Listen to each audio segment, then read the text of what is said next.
नमस्कार बच्चों। उम्मीद है आप सभी बहुत अच्छे से होंगे। बच्चों, आज का जो हम लोगों का टॉपिक है वर्ण विच्छेद से ही रिलेटेड है।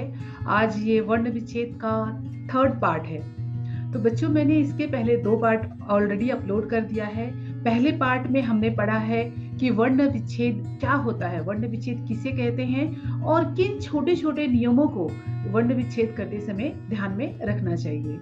और सेकेंड पार्ट में हमने पढ़ा है र के विभिन्न रूप। बच्चों, र के बहुत सारे रूप होते हैं और हमेशा गलतियां कर देते हैं बच्चे उसको पहचानने के लिए। तो बहुत ही छोटा सा वीडियो बनाया है मैंने उसको, और र के विभिन्न रूप के उसमें इंक्लूड किया है। और आज का बच्चों थर्ड पार्ट है।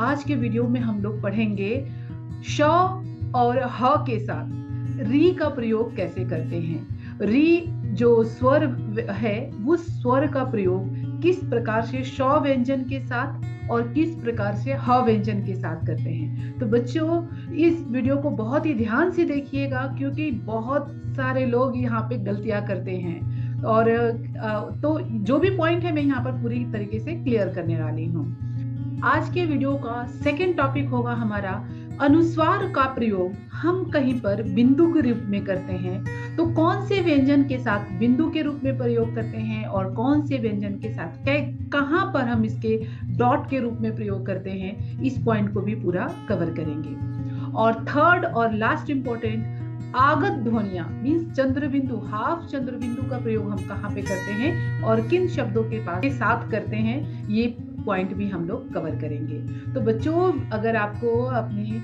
बेसिक व्याकरण को पूरी तरीके से क्लियर करना है तो वीडियो के अंत तक बने रहिए। और एक और खास बात बच्चों की, मैं हिंदी के ऑनलाइन क्लासेस लेती हूँ। अगर आपको उस क्लास से रिलेटेड कोई भी जानकारी चाहिए तो नीचे डिस्क्रिप्शन में मेरा लिंक दिया हुआ है, आप मुझे वहाँ पे कांटेक्ट कर सकते हैं। तो बच्चों, चलिए हम लोग स्टार्ट करते हैं आज का टॉपिक। और देखिए, अब एक और रूल है। उस रूल के अंतर्गत क्या होता है, अगर री की मात्रा किसके किसके नीचे अगर आ जाती है, किसके श के नीचे आ गई री की मात्रा, श के नीचे और ह के नीचे, तो वो री की मात्रा कैसे लग जाती है, इस तरीके से। स के नीचे अगर री की मात्रा तो ऐसे, अभी देखो बहुत जगह आप देखोगे बच्चों कर देती हैं, श्रृंगार ऐसे लिखते हैं। और ये बच्चों, ये इसका मिस्टेक इसका इसलिए होता है क्योंकि हिंदी में टाइपिंग के लिए ऐसी कोई की बनी नहीं है, तो इसलिए वहां पे बहुत दिक्कत आती है और श्रृंगार बहुत मुश्किल होता है लिखने के लिए। इसलिए ज्यादातर लोग ऐसे ही श्रृंगार लिख देते हैं, लेकिन ये श्रृंगार गलत है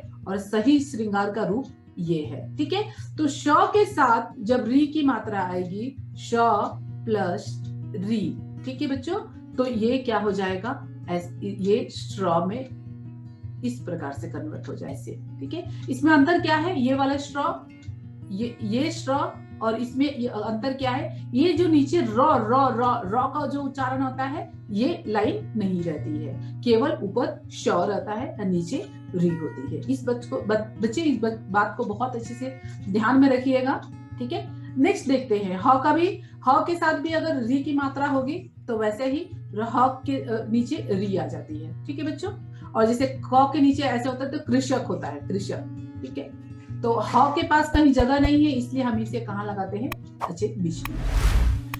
नेक्स्ट है आपका अनुस्वार के बिंदु व्यंजन के रूप को समझना। ये बहुत है, इसके मैंने पूरा एक वीडियो बनाया है कि अनुस्वार, अनुनासिक और पंचम अक्षर का प्रयोग का और कैसे करें। इस वीडियो में मैं पूरा इंक्लूड नहीं करूंगी, नहीं तो वीडियो बहुत लंबा हो जाएगा। तो आप क्या कीजिए, आप मेरे डिस्क्रिप्शन में उस लिंक को जाके देखिए और उस पे क्लिक करके अनुस्वार, अनुनासिक और वाले वर्ण को देखिए और उसको समझने का प्रयास कीजिए। ठीक है, अब देखिए अनुस्वार के बिंदु एवं व्यंजन के रूप को कैसे समझेंगे। दंड मैं शॉर्टकट में बताऊंगी, हम पूरा डिटेल्स में नहीं जाऊंगी आपको। दंड अभी यहाँ पे द के ऊपर है। ठीक है, अनुस्वार अभी याद रखिए, अनुस्वार के रूप में आ रहा है, मतलब वो व्यंजन आधा है। ठीक है, वो व्यंजन आधा है। अब इसके बाद वाला वर्ण देखेंगे। ठीक है, वर्ण किस में आ रहा है, क से लेके म के, क से लेके अगर म, ये क्या है, वर्ग है, स्पर्श व्यंजन भी बोलते हैं हम इसे। अगर इसके बीच में अगर कहीं आता है तो हम उसका पंचम अक्षर लिखते हैं वर्ण विच्छेद करते समय। अब देखिए ड कहाँ आता है आपका, ये काफी मतलब क्या होता है, आपका ज्यादा क्वांटिटी में, बहुत ज्यादा, ठीक है। ये काफी मतलब हो गया, कॉफी मतलब हो गया आपका ड्रिंकिंग, टी वाला, जो चाय कॉफी पीते हैं वो वाला, ठीक है बच्चों। और ये कॉलेज, तो ये दोनों भी क्या है, अंग्रेजी शब्द है, इंग्लिश शब्द से आकर हम क्या करते हैं, हिंदी में प्रयोग करते हैं। तो अगर ऐसे शब्द अगर आ जाते हैं और ये मात्रा लगी है, तो आ के ऊपर या तो हाफ चंद्र बिंदु ऐसे हम लगाकर प्रयोग कर सकते हैं, या फिर क्या कर सकते हैं, क प्लस आ प्लस हाफ चंद्र बिंदु लगा सकते हैं। तो दोनों भी रूप में ये क्या होता है, सही होता है। चलिए बच्चों, हम नेक्स्ट देखते हैं कि क्या है।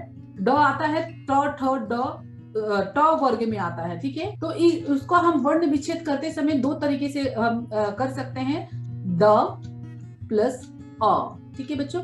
ये बच्चे, हम बहुत सारे बच्चे ऐसे लिखते हैं, हम अभी उसको कंसीडर भी करते हैं, टीचर्स को कंसीडर भी करते हैं, क्योंकि बच्चों को, छोटे बच्चों को, इवन 4th 5th के बच्चों को उतना डीप में समझाने की कोशिश करेंगे, समझेंगे कि नहीं समझेंगे, इसलिए हम इनको इस तरीके से बच्चे भी लिखते हैं। लेकिन इसका जो सही रूप है, उसका क्या है, सही रूप क्या है, अगर ये ड किस में आ रहा है, ट वर्ग में आ रहा है, ठीक है, तो इसका पंचम अक्षर होता है न। आप लोग अड़ हमारे हिंदी में उच्चारण होता है, मराठी में न बोलते हैं आप लोग, ठीक है। तो अड़ के नीचे हल, फिर आपका ये क्या मैंने बताया था, अगर ये ऊपर है तो ये हाफ होता है, तो दंड प्लस द प्लस, और इसको हम ऐसे पहले पुराने जमाने में हम इस तरीके से भी लिखा करते थे, लेकिन अभी हमारा मानक रूप यही है, ठीक है। अब आ के स्वरूप को समझना पड़ेगा। आ क्या होता है, ये आगत ध्वनियां होती है, जो विदेशी शब्दों हमारे हिंदी भाषा में आद स्वर वाले प्रयोग किए जाते हैं। जैसे हो गया कॉलेज, हो गया कॉफी। अभी कॉफी और ये